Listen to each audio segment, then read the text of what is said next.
I'll show you more. When the thought came, I was like, I bind it. But then I can't help it. Because when I say it, I was like, can I make you breakfast? I appreciate the fact that Big Brother brought in some hilarious people into the show. It's a much needed comic relief. Uriel's diary room session was so funny. Like, it was just very hilarious. And she even gave us an assignment. And you see the assignment, I am going to carry it out willingly. I'm going to get to the bottom of it. I mean, I get to the root of it. I'm sure going to carry out the assignment. So let's just talk about all that happened yesterday. There's a lot to unpack in this video, so let's take it one at a time. Welcome back to my channel, guys. If you are new here, please do also subscribe, turn on your post notifications so that I can get notified every time I post a brand new video, and don't forget to give it a thumbs up. So earlier on, Messi settled things with Angel. They had a brief back and forth during the Adekunle situation, right? So they just talked about it, and Angel explained what exactly happened, and they hugged it out. So that was the I could have been people must have seen you outside, I promise you. Hey, do you not know you were outside? That's what I was trying to tell you. Then I said one thing, so you just go astray. I think she has also settled with Adekunle. I'm not even surprised at all, because when it comes to Messi, you know, I remember when it was like during her season, anytime she has an issue with Ike, before you wake up the next day, these people have settled. Before you even find out what exactly really happened, they've settled, right? So I'm not really surprised. Then speaking of Ike, earlier on, he was having a conversation with White Money, and White Money was advising him to get closure from Messi. And I don't know how I took that, but I was like, okay. So he was telling Ike to, you know, maybe talk to Messi so that he can rest his mind, because he noticed that Ike has not really been himself like that. So this is what he's advising him to do, that this is like a second chance situation, that they've been given a second chance. So he should just try and, I think, basically for himself, right? So he should try and get closure just to settle his own mind. I don't know how that is going to go. I don't know if he's going to do it, but that was White Money's advice. I say, okay, kind of negative. Let's watch it to see whether that is going to happen or what is going to come out of it. So concerning Uriel's diary room session, like I said, it was very hilarious.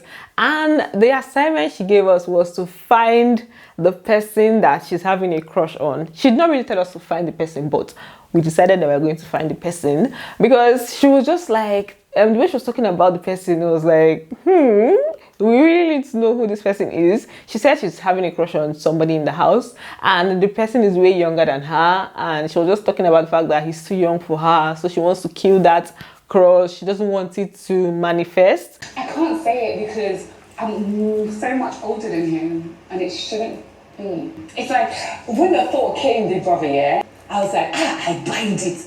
But then I can't help it. Because when I say it, I was like, can I make you breakfast? She was so excited when she was talking about the person. So we're just like, we need to find out who the person is. I went on Twitter to get people's opinions. I actually posted about it, like Operation Find Uriel's Crush. So some people were saying it's Neo. Some people were saying it's Adekunle. And I think the last person that they talked about was Pere, but I'm very sure it's not Pere, because she said the person is younger than her, way younger than her. And she complimented Neo's stylishness. She said he's very stylish. She spoke about him in the diary room session, and it was out of nowhere. Big Brother did not ask her about Neo. So I'm like, for that name to be coming up means that, you know, there's a possibility. And then she spoke about Adekunle's zodiac sign, and I remember her asking Adekunle his age earlier on. So I think at this point it's between Neo and Adekunle. That's my guess. Angel also had a very hilarious diary session. She was talking about, she started by talking about how Big Brother should just, you know, come marry her and take her to Santorini. And at the end of the day, she asked him whether, on a scale of 1 to 10, how much he missed her. I was like, Angel. Big Brother just sent her away. Kid Vaya's diary room session was also hilarious. He entered, he was dancing for Big Brother. In fact, this is their first diary room session. Situation was more or less like, I've missed you, Big Brother. you know. So it was full of energy. It's only some of the housemates that it was more of memories that they were not trying to remember and stuff. So yeah, and then it looks like there's something cooking between CeCe and Cross, to the extent that they're now having like massage situations or massage dates rather. So they were having a conversation and they started having an argument about like when their pool party is going to be. CeCe said it was going to be on Friday after the wager presentation, and Cross said it will be on Thursday. So the conclusion was that if CeCe is right, Cross is going to give CeCe a massage and also cook for her. I mean, it's only massage. Okay, so Cross is basically going to give CeCe a massage if she's right. And if Cross is right, CeCe is going to give him a massage and also cook for him. 2 times out of these 7 days. Choose the day, 2 days out of the 7 days, and massage. And the massage, according to her, she's like, anyway I choose for you to massage me is where you're going to massage me. So, okay, it's all right. Then they also like had a long time. You know, their conversation was quite long. They were talking about CeCe's trip to Europe and how he met her. The first time he met her, he said the first time he met her, she didn't know him then. I like to come now. I want to come. No, it's just I remember when I first met you, but you don't remember. I was wearing Ankara. Yes. I remember that day. Yeah, I remember. I like that. That was last year, February. And CeCe said her trip last year, she went to Europe with her. She visited several countries with her boyfriend, and I was like, okay, hold up. Is there a boyfriend in the equation? Looks like nothing's gonna come out of it at the end of the day. So they had that conversation, and I think Cross is still even in his ashawo phase or something. Let me just call it ashawo phase. So earlier on, last night, he was with some of the guys and he was talking about the fact that he wants to get to know more people. He still wants to get to know people. And Frodd now told him that he's everywhere. This boy, you're everywhere. And then he now even exposed him that last night, that's 2 nights ago, he came to his room to look for a peck. Actually, I would like to get to know more people. You're still confused. Yeah, you're everywhere. I can't stand up. So when I was sleeping, Cross came to my room. I don't understand that. Jesus. Yes. Let me ask you. Oh, it's too bad. I was sleeping at home. And I was like, peck from who? Who is that person? I'm not really, I've not really gotten the room arrangement fully yet. So I don't know the people in Frodd's room. Sorry, the people in Frodd's room to know who he went to look for peck from. But he just said that and then did not tell us who the person was. It might even still be CeCe. But yeah, Cross said he still wants to get to know people, or he still wants to get to know them better. Then I also think that White Money and CeCe have also been bonding. They spend a lot of time together. But the White Money that I know, once he sees that there's somebody there or she's trying to get close to somebody, he's just gonna step back. You remember what happened with Jackie B? So, I don't really see anything going on there. Maybe it's just a sister kind of situation, sha. Meanwhile, Angel and Soma, they have entered year 2. They've entered cuddling mood already. They now do almost everything together, wash together, they're cuddling in bed. It feels like a full-blown ship already, right? So I don't know. I initially said it was giving Angel and Sammy, but I just think it might be different, sha. I have a feeling that it might not turn out the same way. And coupled with the fact that Soma even has a babe. It's not like that has ever stopped anything in Big Brother, sha, but he said he has a babe. So I'm gonna call it a ship already. We're gonna call it Somangel.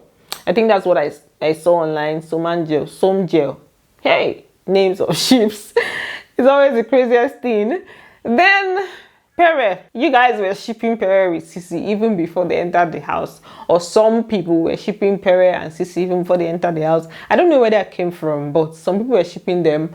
And right now, I think they're going to be more of opposite sides than even together, because earlier on she was quarreling with him.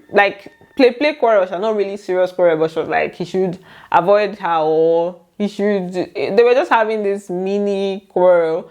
Even when CeCe cooked Indomie for Cross, she told him not to give Pere, but Pere was still trying to take it. Our friendship, no, I don't know.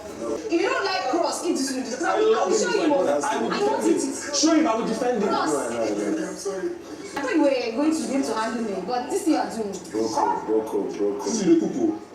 I think that this their play quarrel might just graduate, because CeCe yabbed Pere with his age. She was like, you're almost 40, you're supposed to like be sensible by now. And you know, Pere took it as a joke, but I feel like sometimes those kind of things can just make somebody, it might enter you, but you're just not really saying it. So this their borderline jokes might just lead to something else. Then Pere and Alex are even getting like pretty close, even though that combination seems very weird. For some reason that combination seems pretty weird to me.